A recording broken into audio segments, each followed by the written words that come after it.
Morning, everyone. I thought I'd tackle a bigger topic here, which I try to stay clear of most of the time. Just simple. It's a very emotional topic, but I've been in the landscaping business dealing with things for about 41 years. Plus, I've lived here 15 months now. Tomorrow will be exactly 15 months. So I thought I'd talk about the trees or the lack of trees here, and again, get your thoughts mainly is what I'm looking for, to stir up some conversation and see what people think.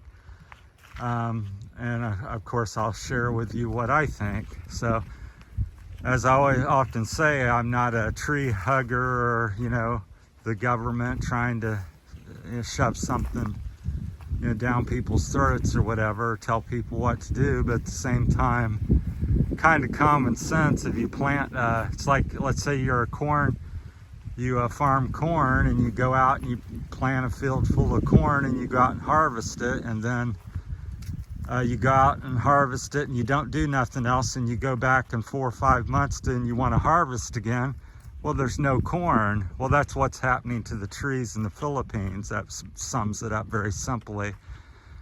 People go out here and they're building their homes all over the place. They need wood, understandable. People are making charcoal for cooking, making money. They need wood. Lots of people needing wood. Build like I said, building and cooking and that type of stuff. Clearing fields for to grow crops or raise livestock. So everybody has a demand. Now, I'm not saying don't do any of this. I'm just saying, to me, the answer is if you make furniture and you do any of the things that I talk about, you build a house or cut down a tree, also have a day, a week, or day a month where you go out and plant such trees. So go out and plant 1,000 trees or 500 trees, because that's what's not being done. And you look at the landscape here, there's no nutrients hardly in the soil. It all washes away because there's just no vegetation. So you'll see that more and more as we walk here. Even this big tree has gotten cut down this past year, is chopped up, wanting to make charcoal mostly from that. So a lot of that's going on. So when it gets really hot, it's extra hot because there's no shade or oxygen, cool air being produced and things like that. So when for example, when I first come here, we'll kind of hide behind this tree, get a little shade and wind protection.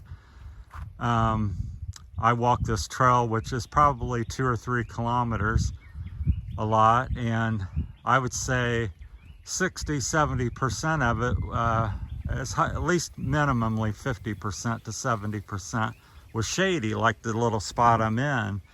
And now I walk it, I would say maybe only 10%. And that's happened the last 15 months I've been here. And what I've also not seen is I haven't seen one tree planted locally in that same part, but I've seen, 15, 25, 50 hectares cut down and, made into charcoal and wood and then replanted with corn. And so when it gets really hot, it just gets even hotter, and when it rains, all the stuff washes down the hill. And I was talking to somebody last year when we were in the rainy season. They said, we've never seen it flood like this. It was either 9 years or ever. But there's so much, because there's nothing to hold the water on. When it rains, all this hillside just drains right off. There's no shade, no roots and things like that to hold the moisture in. So that's my thoughts on it. And I just think, I would hope that people would see that and say, let's get together and plant. But unfortunately, maybe it takes a government mandate of some sort and kept after. I don't know if that's possible in the Philippines, but I just see here in the part of Iloilo, Barotac, Viejo, where I'm at, it's definitely a tree shortage is passed around. It's like that hill's all of grass, a few, maybe 100 trees kind of scattered around, little trees that's popped up. So You can see almost every hill within sight of me is almost completely bald, just very few trees. And it'll be greatly illustrated. Hopefully it's not too windy when I come over the hill here, because we're on the ocean side. But it just looks like a desert, or somebody dropped a nuclear bomb over here. It's just nothing but brown and yeah, dead, and everything looks dead. And we had just had a dry spell, which doesn't help. But my point is, I think the dry spell part is just made worse by not having extra trees. So I've also seen this type of stuff in America, where when the Europeans first landed, they go, oh, look at all these buffalo. There's literally millions and millions, as far as you could see, out in the Great Plains. So they shot them for fun, sport, just a target practice, and they about killed them all eventually. It took many years to do it, but they did it. And here, I imagine the Philippines, a couple, 200-300 years ago, was heavily forested, and it was like a jungle.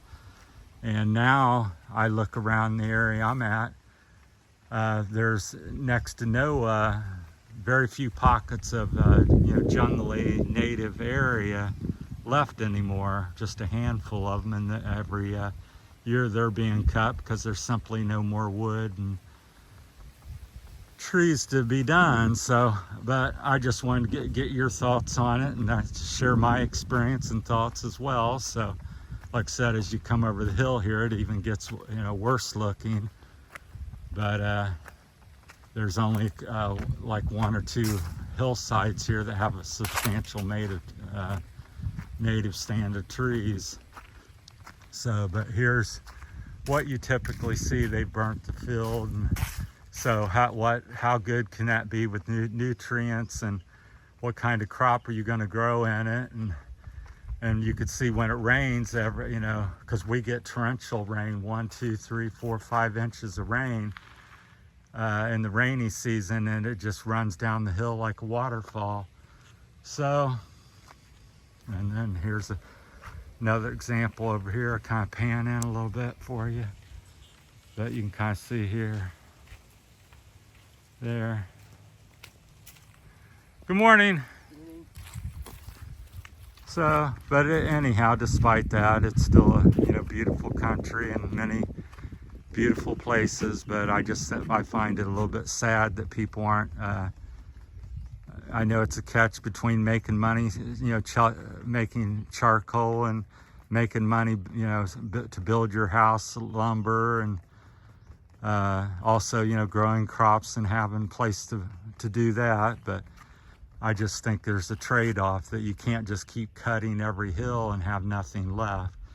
So, but that's up to the people. Like I said, I someday hope to be a citizen here, but that's just my 2 cents. I just thought I'd talk a little more about that. I've touched on a few things and kind of stayed away from it, but today I wanted to, be a little more direct with it, and basically see what you thought out there. Am I right and wrong, or what do you think the things you could do? So there's a lot of different things. It needs people doing stuff and somebody supervising, and and a lot more. I have heard of somebody like the fire department up in Barotac, Viejo, was planting trees one day or something. So I don't know how often they do that, so I commend them. And I'm sure we definitely need a dozen more just like that all around the island here. So you can just see this part looks like a wasteland, and then even the ones that don't look so bad are just mainly barren, just a few scattered trees here and there. So, all right, that's my time on the trees in the Philippines, what's happening to the trees, what's happened and what's happening. So let me know what your thoughts are, and if you have any opinion on it. That's just mine. Thanks for watching. Have a great day. Bye.